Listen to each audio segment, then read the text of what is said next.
ಗೋಸರವಳ್ಳಿ ಪಾಕಿಗಳ ಬೆನ್ನೆಲುಬನ್ನೇ ಮುರಿದ ಭಾರತ.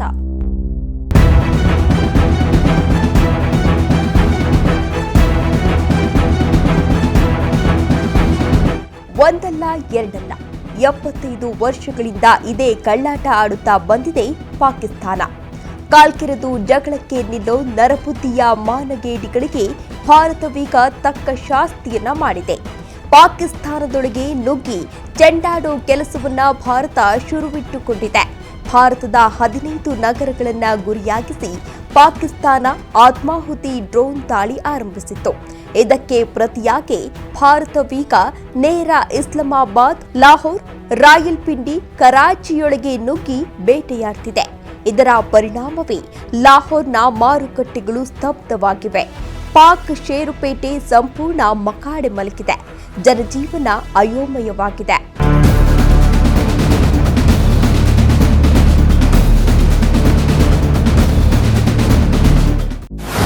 ಗಡಿಯಲ್ಲಿ L-70 ಗನ್ಗಳ ನಿಯೋಜನೆ. ಭಾರತ ಪಾಕ್ ಗಡಿಯಲ್ಲಿ ಈಗ ಅತ್ಯಾಧುನಿಕ L-70 ಗನ್ ಕಾವಲಿಗೆ ನಿಂತಿದೆ. ಪಾಕಿಸ್ತಾನದ ಸಂಭಾವ್ಯ ವಾಯು ದಾಳಿಯನ್ನ ಹಿಮ್ಮೆಟ್ಟಿಸೋ ತಾಕತ್ತಿನ ಈ L-70 ಗನ್ಗಳೀಗ ಸರ್ವಸನ್ನದ್ಧವಾಗಿವೆ. ಪಾಕಿಗಳ ಡ್ರೋನ್, ಕ್ಷಿಪಣಿ, ತಳಹಂತದಲ್ಲಿ ಹಾರಾಟ ಮಾಡೋ ವಿಮಾನಗಳನ್ನ ಕ್ಷಣಾರ್ಧದಲ್ಲಿ ಪೀಸ್ ಮಾಡೋ ತಾಕತ್ ಈ ಗನ್ಗಳಿಗಿವೆ. ರಾಜಸ್ಥಾನ, ಜಮ್ಮು, ಪಂಜಾಬ್ನಲ್ಲಿ ಈ ಗನ್ಗಳು ಕಾರ್ಯಸನ್ನದ್ಧವಾಗಿವೆ.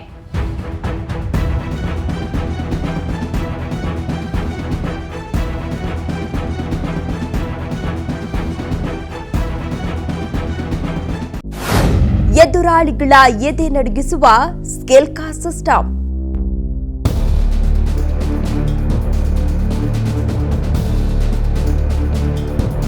ಇದು ನಿಜಕ್ಕೂ ಅಂತಿಂತ ಅಸ್ತ್ರ ಅಲ್ವೇ ಅಲ್ಲ. ಎದುರಾಳಿ ಎಂತ ಎಂಟದೆ ಬಂಟನೆ ಆದ್ರೂ ಅಂತವನ ಎದೆಯನ್ನ ನಡುಗಿಸುವ ತಾಕತ್ತು ಈ ಸ್ಕೆಲ್ಕಾ ಅಸ್ತ್ರಕ್ಕಿದೆ.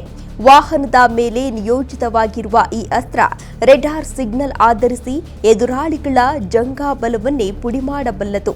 ಸ್ಕೆಲ್ಕಾ ಸಿಸ್ಟಮ್ 23mm ಆಟೋಮ್ಯಾಟಿಕ್ ಗನ್ ಒಳಗೊಂಡಿದ್ದು ಶತ್ರುಗಳ ಸಂಭಾವ್ಯ ವಾಯು ದಾಳಿಯನ್ನ ಬೂಸ್ಟ್ ಮಾಡಬಲ್ಲದು.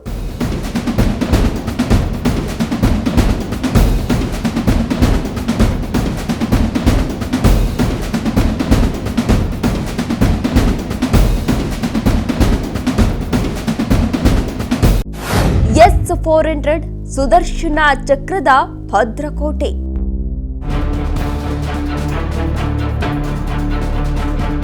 ರಷ್ಯಾ ನಿರ್ಮಿತ S-400 ಒಂದು ಖಂಡಾಂತರ ಕ್ಷಿಪಣಿ ದಾಳಿ ಅಸ್ತ್ರವಾಗಿದೆ.